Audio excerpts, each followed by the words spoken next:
You just started. Okay. Do you believe in this process? So, since 1999, since we started this democracy, there have been 2 recall processes besides this one. There was the much publicized Senator Dino Melaye's case from Kogi West. And it's interesting that Kogi seems to have such instances a lot of the times. And then there was Senator Gershom Bassey from Cross River in 2020. The interesting thing is that on both occasions, none pulled through. And maybe it is time for us to rejig that aspect of it, because maybe it's time for us to say, okay, the recall process is easier, because if it's easier, constituents will pay more attention to what their senators and their House of Assembly, House of Rep members are doing, you know, and they'll keep them on their toes, right? Some people will say it may be distracting, but I will say that if we don't make it easy, we won't be able to keep our lawmakers on their toes. However, there are 3 stages to the recall process. There's the initial stage where you have at least the initial stage where the electorate decide on a referendum, you know, via yes or a no. Then they send a petition to the INEC chairman, and when the INEC chairman receives it, then they now have the commission then notifies the senator. When the commission notifies the senator, they issue a public notice stating the date and the time of location for verification. The beautiful thing about this, which is one of the reasons why Senator Dino Melaye's own did not pull through, is that there is a verification process. In the case of Senator Dino Melaye, it was said that they had about almost 200 votes, maybe about 180.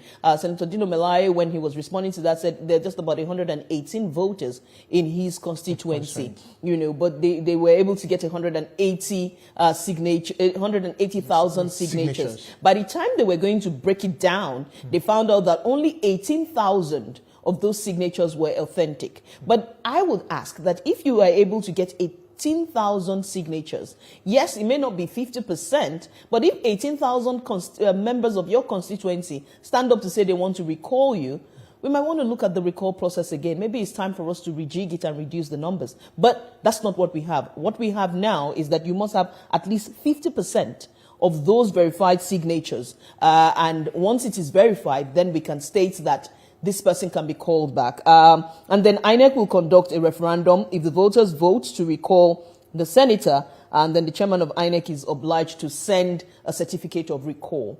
As it is now, as the situation in Senator Natasha Akpoti-Uduaghan's case, the INEC chairman has said he has received these signatures. I'm sure they're going through a verification process and all of that. And whether it will pull through will be a different ball game entirely. I will hate for it to pull through, because if it didn't pull through in the case of Senator Dino Melaye, and didn't pull through in the case of Senator Gershom Bassey, it shouldn't pull through in the case of a woman. No. I thought we were talking about processes. Yes, we're talking about processes. Huh? Yes, we're talking about processes. So if it's processes, yes, maybe there were some lapses that were not put into consideration. Absolutely. So maybe in this case, yes, maybe the commissioner was saying that, okay, these lapses can actually be, you know. Not the commission now, maybe the electorate.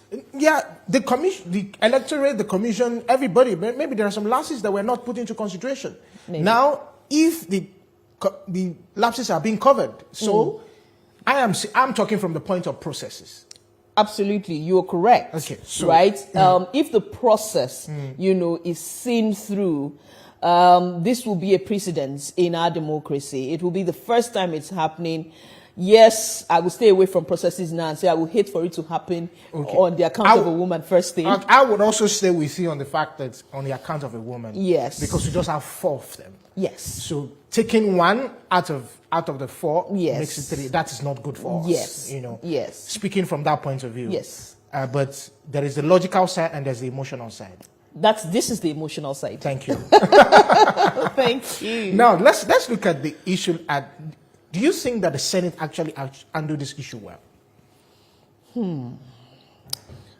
As a student of democracy, as someone who watched this democratic process come to play, I will be one of the last people to, on TV, say that the Senate did not handle the process properly. Okay. I believe that the Red Chamber, for what it is, and for who the senators are called as distinguished senators ought to do what is right. And I want to believe that they did their very best.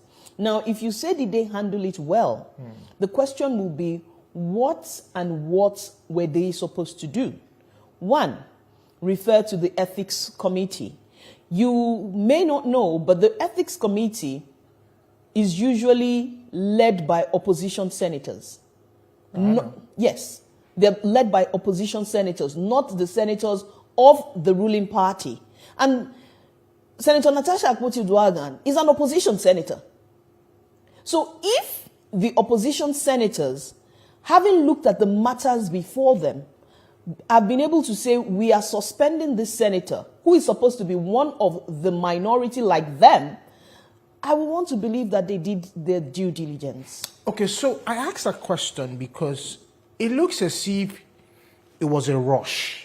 And that's what many people also felt like. You know, it looks as if the ethics committee were just in a rush to just make the matter the way they did. Okay. You know, looking at the fact that, yeah, I know that she had gone, the issue of the sexual harassment had gone, the first time we heard it was on TV, you know, so I know that part, you know, but now coming to the ethics committee, I thought that they were supposed to sit down, deliberate on the issue, and say, okay, we have come out with our findings. Now I also understand the fact that the first one they did was that because of the how she conducted herself, that's why they took that decision. Come on. But some have also said there is also an issue at hand. Which is? Because, yeah, there's also an issue at hand. Okay. When an issue happens in a chamber like the Red Chambers, the Senate, there are procedures to go about it. And the procedures do not include the fact that the first thing to do is to run to the media.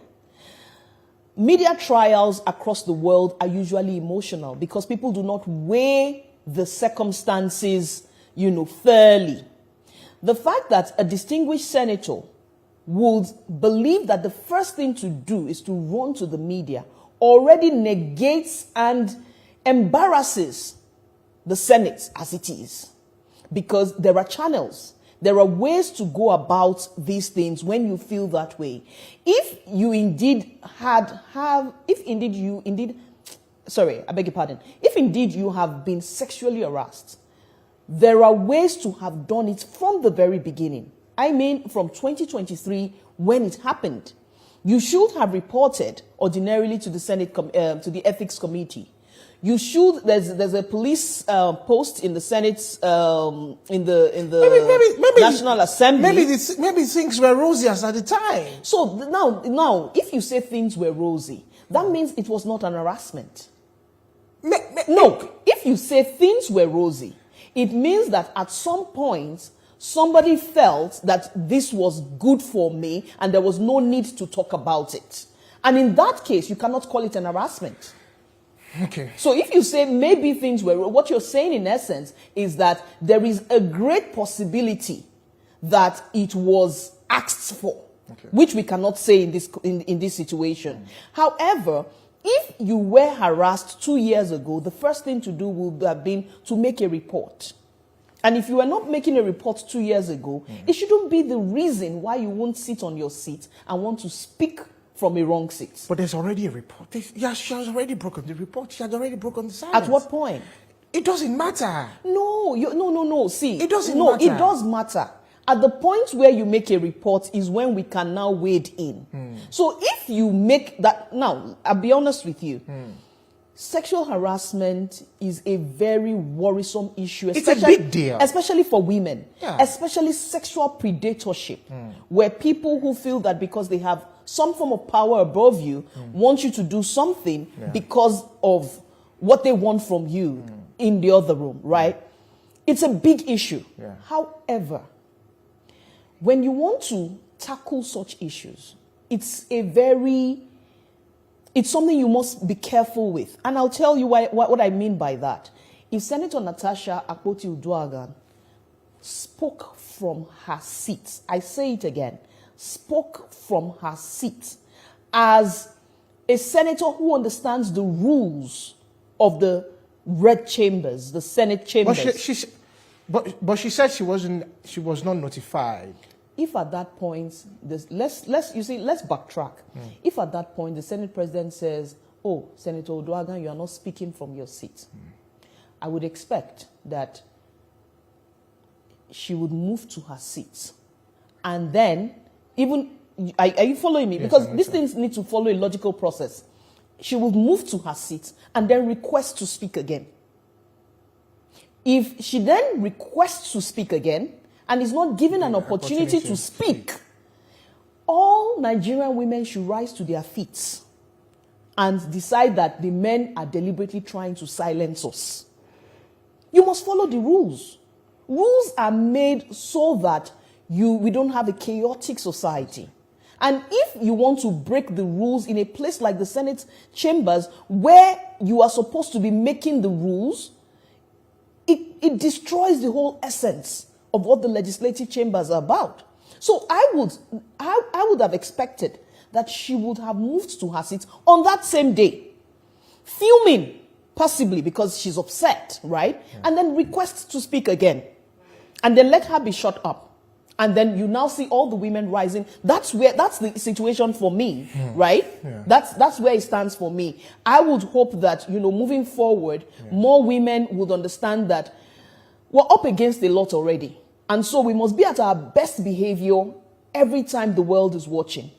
And lastly, media trials are not the best. Because what you're doing is, I can imagine if the Senate President too starts to run to the different media houses, including international media, to say, "Oh, I am being harassed. I am being," I don't think that's fair if you have an ethics committee in the House. Internationally, Germany, Al Jazeera, everywhere, people are looking at Nigeria in a way that they shouldn't, because I don't think that is right. All right. Interesting. Thank you so much. Thank you. You had your day today. Yes, I did. Thank you for being nice. Thank you so much. We'll go on a